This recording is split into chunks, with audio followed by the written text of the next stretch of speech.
بسم اللہ الرحمن الرحیم۔ حضرت ابن اسحاق سے منقول ہے کہ نبی کریم صلی اللہ علیہ وآلہ وسلم اپنی والدہ محترمہ اور دادا کے ساتھ اللہ تعالیٰ کی حفظ و امان میں تربیت پا رہے تھے، اور اللہ تعالیٰ کے فضل و کرم سے آپ صلی اللہ علیہ وآلہ وسلم بہت اچھی طرح سے پل پھول رہے تھے، اس عظمت کی وجہ سے جس کے ساتھ نبی کریم صلی اللہ علیہ وآلہ وسلم کو خاص کرنے کا عزم رکھتا تھا۔ جس وقت نبی کریم صلی اللہ علیہ وآلہ وسلم کی حیات مبارکہ 6 برس ہوئی تو نبی کریم صلی اللہ علیہ وآلہ وسلم کی ماں محترمہ نے جاں آفرین کے سپر کر دی۔ نبی کریم صلی اللہ علیہ وآلہ وسلم کی والدہ محترمہ فوت ہوئی تو نبی کریم صلی اللہ علیہ وآلہ وسلم کی حیات مبارکہ 6 برس تھی، اور نبی کریم صلی اللہ علیہ وآلہ وسلم کی والدہ محترمہ مکہ مکرمہ اور مدینہ منورہ کے وسط میں ابوا کے مقام پر اپنے اہل عیال میں قبیلہ نجار کے ہاں تشریف فرما ہو گئی تھی۔ جس وقت ادھر سے مکہ مکرمہ لوٹی تو راستے میں ہی ان کا وصال ہو گیا۔ حضرت ابن حشام رحمۃ اللہ علیہ سے منقول ہے کہ نبی کریم صلی اللہ علیہ وآلہ وسلم کے دادا عبد المطلب کی ماں سلمہ دختر عمرو نجاریہ کہلاتی تھی، لہٰذا اس خاندان کا جو بن اسحاق نے تذکرہ کیا ہے، جن سے ملاقات کے لیے آمنہ تشریف لے گئی تھی، وہ نبی کریم صلی اللہ علیہ وآلہ وسلم کا خاندان تھا۔ نبی کریم صلی اللہ علیہ وآلہ وسلم اپنے والد ماجد کے محترم باپ عبد المطلب کے ہاں مقیم تھے، اور حضرت عبد المطلب کے لیے خانہ کعبہ کی چو میں تخت بچھایا جاتا تھا، یعنی جب آپ کی والدہ کا انتقال ہوا تو اس کے بعد وہ اپنے دادا کے ہاں مقیم تھے، جس کے لیے خانہ کعبہ کی چو میں تخت بچھایا جاتا تھا، جس کے اوپر حضرت عبد المطلب کے علاوہ اور کوئی بھی فرد احترام کی وجہ سے نہیں بیٹھا کرتا تھا، اور حضرت عبد المطلب کے صاحبزادے اس تخت کے آس پاس ہی بیٹھتے تھے۔ لیکن جس وقت نبی کریم صلی اللہ علیہ وآلہ وسلم کی تشریف آوری ہوئی تو اسی تخت پر تشریف فرما ہوا کرتے۔ نبی کریم صلی اللہ علیہ وآلہ وسلم کے والد کے برادران نبی کریم صلی اللہ علیہ وآلہ وسلم کو اس تخت پر تشریف فرما ہونے سے روکتے۔ حضرت عبد المطلب انہیں روکتے اور فرماتے کہ میرے اس صاحبزادے کو نہ روکا کرو، اس لیے کہ یہ صاحبزادہ بہت عظیم اور قابل ہے۔ اس کے بعد نبی کریم صلی اللہ علیہ وآلہ وسلم کو بذات خود اپنے قریب بٹھایا کرتے، اور نبی کریم صلی اللہ علیہ وآلہ وسلم کی کمر مبارک پر اپنا ہاتھ پھیرا کرتے، اور نبی کریم صلی اللہ علیہ وآلہ وسلم کی حرکتوں کو ملاحظہ کر کے مسرت سے سرشار ہو جاتے۔ جس وقت نبی کریم صلی اللہ علیہ وآلہ وسلم کی حیات مبارکہ 8 برس ہوئی تو نبی کریم صلی اللہ علیہ وآلہ وسلم کے دادا حضرت عبد المطلب فوت ہو گئے، اور یہ قصہ عام الفیل کے 8ویں برس پیش آیا۔ حضرت ابن اسحاق سے منقول ہے جس وقت حضرت عبد المطلب خالقی حقیقی سے جا ملے تو نبی کریم صلی اللہ علیہ وآلہ وسلم کی حیات مبارکہ 8 برس تھی۔ نیز حضرت ابن اسحاق سے منقول ہے جس وقت حضرت عبد المطلب حالت نزا میں تھے تو اس وقت انہوں نے اپنی ساری صاحبزادیوں کو جو 6 خواتین تھیں اکٹھا کیا، جن کے اسماء درج ذیل ہیں: صفیہ، برہ، عاتکہ، ام حکیم، البیضاء، امیمہ اور اراوی۔ ان تمام کو حکم دیا کہ تم مجھ پر نوحہ کرو، اس لیے کہ میں سماعت کرو کہ تم کیا بول کر اشکبار ہوتی ہو۔ لہٰذا صفیہ ایک مرثیہ پڑھتے ہوئے اشکبار ہوئی، ایسے ہی تمام صاحبزادیوں نے ان کے لیے مرثیے پڑھے اور زار و قطار رونے لگے۔ ان مرثیوں کا تذکرہ زیادہ طویل ہونے کی بنا پر نہیں کیا جا سکتا۔ حضرت ابن اسحاق سے منقول ہے، مجھ سے بن سعید بن مسیب نے تذکرہ کیا ہے کہ حضرت عبد المطلب نے ان مرثیوں کو سماعت کیا تو سر کی جنبش سے انہیں چپ کرا کے فرمایا، ٹھیک ہے، ایسے ہی میرے لیے اشکبار ہونا۔ حضرت ابن حشام علیہ رحمت سے منقول ہے، مسیب بن حزن ابن ابو وہب بن عمرو بن عائز بن مخزوم کہلاتا ہے۔ حضرت ابن اسحاق سے منقول ہے اور کئی افراد نے حضرت عبد المطلب کے فوت ہونے پر دکھ سے مرثیے پڑھے اور ان میں ان کی فضیلت اور خوبیوں کا تذکرہ کیا ہے۔ جس وقت نبی کریم صلی اللہ علیہ وآلہ وسلم کے دادا کا وصال ہو گیا تو زمزم کا پانی نوش کرانے کی ذمہ داری ان کے صاحبزادے حضرت عباس رضی اللہ تعالیٰ عنہ پر عائد ہوئی اور اسلام کے ظاہر ہونے تک ان پر ہی یہ ذمہ داری رہی تھی۔ اس کے بعد جس وقت دین اسلام ظاہر ہوا تو نبی کریم صلی اللہ علیہ وآلہ وسلم نے بھی یہ ذمہ داری حضرت عباس رضی اللہ تعالیٰ عنہ کو سونپی، سو ان کی نسل آج تک اس خدمت کو سر انجام دے رہی ہے۔ نبی کریم صلی اللہ علیہ وآلہ وسلم اپنے دادا حضرت عبد المطلب کے فوت ہونے کے بعد اپنے سگے چچا حضرت ابو طالب کے ہاں رہائش پذیر ہوئے۔ منقول ہے کہ نبی کریم صلی اللہ علیہ وآلہ وسلم کے دادا محترم نے نبی کریم صلی اللہ علیہ وآلہ وسلم کی کفالت اور تربیت کے بارے میں تلقین کی تھی کہ نبی کریم صلی اللہ علیہ وآلہ وسلم اپنے چچا حضرت ابو طالب کے زیر تربیت اور زیر کفالت رہے، اس لیے کہ نبی کریم صلی اللہ علیہ وآلہ وسلم کے محترم باپ حضرت عبداللہ اور ابو طالب کی والدہ ایک ہی خاتون تھی جن کا اسم فاطمہ دختر عمرو بن عائز بن عبداللہ ابن عمران بن مخزوم کہلاتا تھا۔ حضرت ابن ہشام علیہ رحمت سے منقول ہے عائز بن عمران بن مخزوم کہلاتا ہے۔ حضرت ابن اسحاق سے منقول ہے قبیلہ لہب میں سے ایک آدمی کی مکہ مکرمہ میں آمد ہوئی۔ یہ آدمی علم قیاس کا جاننے والا تھا۔ قریش کے افراد اپنے اپنے اطفال کو لیے اس آدمی کے ہاں گئے، اس لیے کہ ان بچوں کے مستقبل کے بارے میں اس آدمی سے پوچھے۔ حضرت ابو طالب بھی نبی کریم صلی اللہ علیہ وآلہ وسلم کو لیے اس عالم آدمی سے مستقبل پوچھنے کے لیے گئے۔ اس علمی قیاس رکھنے والے آدمی نے نبی کریم صلی اللہ علیہ وآلہ وسلم پر ایک نگاہ ڈالی، اس کے بعد کسی عمل میں مشغول ہو گیا۔ جس وقت اسے فراغت ملی تو کہنے لگا، او بچہ کدھر ہے جسے ابھی میں نے ملاحظہ کیا تھا، اسے مجھے جلدی سے ملاحظہ کراؤ۔ وہ بچہ نہایت قابل لگ رہا ہے اور لازمی ہے اس کی عظمت کا ظہور ہوگا۔ حضرت ابو طالب نے جس وقت اس آدمی کا یہ ذوق و شوق ملاحظہ کیا تو نبی کریم صلی اللہ علیہ وآلہ وسلم کو اس آدمی کی نگاہوں سے اجل کر دیا،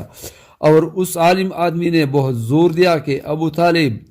نے نبی کریم صلی اللہ علیہ وآلہ وسلم کا دیدار مبارک اسے نہیں کرایا، اور اپنے ہمراہ نبی کریم صلی اللہ علیہ وآلہ وسلم کو لیے ادھر سے آ گئے۔ حضرت ابن اسحاق سے منقول ہے کہ اس کے بعد ابو طالب رضی اللہ تعالیٰ عنہ کو ملک شام جانے کا موقع ملا تو سفر کی تیاری کے بعد جانے کے لیے رضامندی ہوئے۔ اس کے بعد ابو طالب رضی اللہ عنہ کو ملک شام جانے کا موقع ملا تو سفر کی تیاری کے بعد جانے کے لیے رضامند ہوئے۔ نبی کریم صلی اللہ علیہ وآلہ وسلم نے بھی اپنے چچا کے ساتھ جانے کی خواہش کی، کیونکہ ابو طالب کو نبی کریم صلی اللہ علیہ وآلہ وسلم سے اپنے صاحبزادوں سے بھی زیادہ انیس تھی۔ وہ نبی کریم صلی اللہ علیہ وآلہ وسلم کے شوق کو ملاحظہ کر کے ان کا دل پسیج گیا اور بولے، باخدا میں اسے اپنے ہمراہ لے کر جاؤں گا، نہ اس سے میری جدائی کی قوت ہے اور نہ ہی میں کبھی اس سے دور رہ سکتا ہوں۔ لہٰذا نبی کریم صلی اللہ علیہ وآلہ وسلم نے اپنے چچا حضرت ابو طالب کے ساتھ ملک شام کی جانب روانگی فرمائی۔ جس وقت ان کا کارواں شہر بصرہ کے مقام پر جو ملک شام کی سرحد میں موجود ہے گئے تو ادھر ایک پادری جس کا اسم بحیرہ تھا اپنے گرجا میں مقیم تھا۔ یہ پادری علمی نصرانیت کا مکمل عالم تھا اور اس گرجا میں 7 پادری نسل در نسل رہ چکے تھے جن کا علم ایک دوسرے میں منتقل ہوتا رہا۔ جس وقت یہ کارواں اس برس اس پادری کے گرجا کے نزدیک جا کر رکا، جبکہ اس سے قبل بھی کارواں اس گرجا کے نزدیک جا کر پڑاؤ کرتے تھے، لیکن یہ پادری کسی سے بھی بات نہیں کرتا تھا۔ اس وقت جو یہ کارواں اس کے گرجا کے نزدیک رکا تو اس پادری نے اس کارواں کی بہت اچھی دعوت و طعام کی دیگر سند سے منقول ہے۔ اس دعوت کی وجہ یہ تھی کہ پادری بحیرہ نے جس وقت اپنے گرجا میں سے اس کارواں کو ملاحظہ کیا تو اس کی نگاہ نبی کریم صلی اللہ علیہ وآلہ وسلم کے وجود اقدس پر ٹھہری۔ اس نے ملاحظہ کیا کہ بادل کا ٹکڑا نبی کریم صلی اللہ علیہ وآلہ وسلم پر چاؤ کیے ہوئے ہیں۔ سو جس وقت افراد نے گرجا کے نزدیک پڑاؤ کیا تو نبی کریم صلی اللہ علیہ وآلہ وسلم ایک پیڑ کے تلے تشریف فرما ہوئے تو اس پادری نے ملاحظہ کیا کہ وہ بادل کا ٹکڑا نبی کریم صلی اللہ علیہ وآلہ وسلم کے سر مبارک پر ایک چھتری کی مانند کھڑا ہو گیا اور پیڑ کی ساری شاخیں نبی کریم صلی اللہ علیہ وآلہ وسلم پر چاؤں کے لیے جھک گئی۔ پادری نے اس معاملے کو ملاحظہ کیا تو اپنے گرجا سے باہر آیا اور کھانا تیار کر کے اس کارواں کے تمام افراد کو کھانے پر مدعو کیا اور انہیں پیغام دیا کہ اے جماعتی قریش، میری خواہش ہے کہ تم لوگوں کے سارے کم عمر اور بزرگ، آزاد اور خادم سارے اس دعوت و طعام میں شامل ہو، کوئی پیچھے نہیں رہے۔ کارواں کے افراد میں سے ایک آدمی کہنے لگا، اے عبادت گزار، آج تم ہم لوگوں کی دعوت کر رہے ہو جو کہ ہم نے اس سے قبل کبھی تمہیں کرتے ہوئے ملاحظہ نہیں کیا ہے، جبکہ ہم تیرے قریب سے کتنی ہی دفعہ گزر گئے ہیں، لیکن کبھی تم نے کھانے کی دعوت تو دور ہم لوگوں کو مخاطب تک نہیں کیا۔ بحیرہ نے جواب دیا کہ تم درست بات کہہ رہے ہو، میرا اس طرح کا ہی مزاج ہے، لیکن تم سب افراد میرے مہمان ہو۔ میرا دل کیا کہ میں آج تم لوگوں کو کھانے پر مدعو کرو اور تمہیں جو کی روٹیاں پیش کرو۔ سب افراد نے منظور کر لیا اور پادری کے گرجے میں جمع ہو گئے، لیکن نبی کریم صلی اللہ علیہ وآلہ وسلم بچپن کے باعث کارواں میں اپنے سامان کے قریب ہی رہے تھے اور دعوت میں شرکت نہیں کی تھی۔ پادری نے جس وقت تمام لوگوں کو غور سے دیکھا اور نور چشم نبی کریم صلی اللہ علیہ وآلہ وسلم دکھائی نہیں دیے تو پادری کہنے لگا، اے جماعتی قریش، میں نے تم لوگوں کو آگاہ کر دیا تھا کہ کوئی بھی فرد پیچھے نہ رہے، سارے دعوت میں شریک ہو، چاہے کم عمر ہو یا اڈیر عمر۔ قریش کے افراد نے جواب دیا، اے پادری، ہم تیرے قول کے مطابق سارے ہی افراد آئے ہیں، کوئی پیچھے نہیں رہا، محض ایک کم عمر لڑکے کو کارواں میں رہنے دیا ہے۔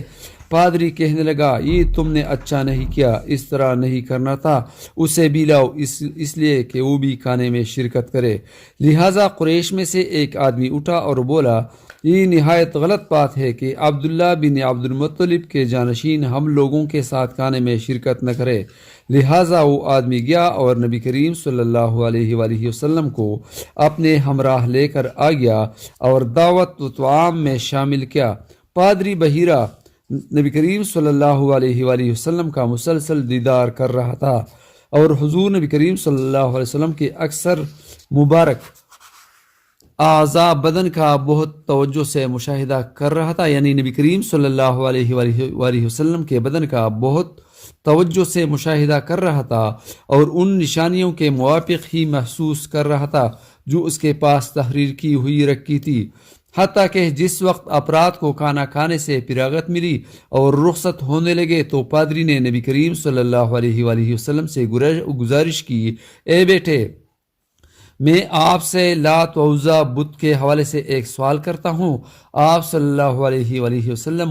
مجھے اس سوال کا جواب دے۔ اور یہ حوالہ پادری نے اس لیے دیا تھا کہ وہ قریش کے افراد سے ایسی بات چیت ہی کیا کرتے تھے اور لات و عزا بتوں کے حوالے دیتا تھا۔ منقول ہے کہ نبی کریم صلی اللہ علیہ وآلہ وسلم نے یہ گفت و شنید سماعت فرمائی تو فرمایا، مجھے لات و عزا بت کا حوالہ نہیں دو، اس لیے کہ اس سے زیادہ عداوت کی شے میرے لیے اور کچھ نہیں ہے۔ پادری نے گزارش کی، میں تمہیں اللہ تعالیٰ کا حوالہ دیتا ہوں، میرے باتوں کے جواب دو۔ نبی کریم صلی اللہ علیہ وآلہ وسلم نے فرمایا کہ پوچھے، کیا پوچھنا ہے؟ پادری نے نبی کریم صلی اللہ علیہ وآلہ وسلم کے مزاج کے موافق نبی کریم صلی اللہ علیہ وآلہ وسلم سے باتیں پوچھنے کا آغاز کیا، اور نبی کریم صلی اللہ علیہ وآلہ وسلم اسے ان باتوں کا جواب دے رہے تھے، اور پادری ان جوابات کا ان خوبیوں سے جو اس کے پاس تحریر کی ہوئی پڑی تھی موازنہ کر رہا تھا، حتیٰ کہ اس کے بعد اس نے مہر نبوت کا دیدار کیا جو نبی کریم صلی اللہ علیہ وآلہ وسلم کے کندھوں کے وسط میں ایک گنڈی کے مانند تھی۔ حضرت ابن اسحاق سے منقول ہے جس وقت وہ پادری نبی کریم صلی اللہ علیہ وآلہ وسلم کے دیدار اثرات نبوت سے اپنی تسلی و اطمینان کر چکا تو نبی کریم صلی اللہ علیہ وآلہ وسلم کے سرپرست حضرت ابو طالب کی جانب دیان دیتے ہوئے پوچھا، اے بیٹے آپ کے کیا لگتے ہیں؟ حضرت ابو طالب نے جواب دیا، میرے بیٹے ہیں۔ پادری کہنے لگا، اس بیٹے کے والد ماجد حیات نہیں ہو سکتے۔ حضرت ابو طالب نے فرمایا، در حقیقت یہ میرے برادر کے بیٹے ہیں۔ پادری نے پوچھا، ان کے والد باپ کے بارے میں بتائیے۔ حضرت ابو طالب نے جواب دیا، جس وقت ان کی زوجہ اس بیٹے کے حمل سے تھی تو اس کے دوران حمل ہی اس بیٹے کے والد بزرگوار کی وفات ہو گئی تھی۔ پادری بولے کہ آپ درست کہہ رہے ہیں، اب آپ کے لیے ضروری ہے کہ اپنے اس بیٹے کو لے کر اپنی رہائش گاہ واپس لوٹ جائیے اور یہودی افراد سے انہیں بچا کر رکھے، اس لیے کہ ان کے ساتھ کچھ غلط نہ کر پائے، اس لیے کہ جو یہودی افراد نے بھی انہیں ایسے شناخت کر لیا جس طرح کہ میں نے شناخت کر لیا ہے تو ان سے دشمنی پر آمادہ ہو جائیں گے، چونکہ آپ کے برادر کے فرزند کی نبوت ظاہر ہونے والی ہے، لہٰذا آپ بہت ہی جلد انہیں اپنی رہائش گاہ میں لے جائے۔ لہٰذا نبی کریم صلی اللہ علیہ وآلہ وسلم کے چچا حضرت ابو طالب آپ کو جلدی سے مکہ مکرمہ میں لے کر آئے، جس کو ترمذی شریف نے نقل کی ہے۔ ان کے علاوہ سے منقول ہے، زیرن تماماً اور دریسا یہ تینوں بھی کتاب والوں کے عالم حضرات تھے۔ ان تینوں نے بھی نبی کریم صلی اللہ علیہ وآلہ وسلم کو اس ملک شام کے سفر میں چچا حضرت ابو طالب کے ساتھ ایسے ہی شناخت کر لیا تھا، اور نبی کریم صلی اللہ علیہ وآلہ وسلم کے ہمراہ بدخواہی کے عزم پر آمادہ ہو گئے تھے، لیکن پادری بحیرہ نے انہیں تلقین کی اور یہ بات سمجھا دی کہ اگر تم ان کے بدخواہ بنو گے تو تم لوگوں کی بدخواہی کوئی اثر نہ کرے گی۔ ان کی مذہبی کتاب میں جو نبی کریم صلی اللہ علیہ وآلہ وسلم کی عظمت اور مناقب درج تھے وہ ملاحظہ کرا دیے، حتیٰ کہ وہ تینوں پادری کی بات سے متفق ہو گئے اور اپنی نیت پر عمل درآمد نہیں کیا۔ یا حی یا قیوم برحمتک استغیث اللہم اغفر لی ذنبی ویسر لی امری وبارک لی فی رزقی۔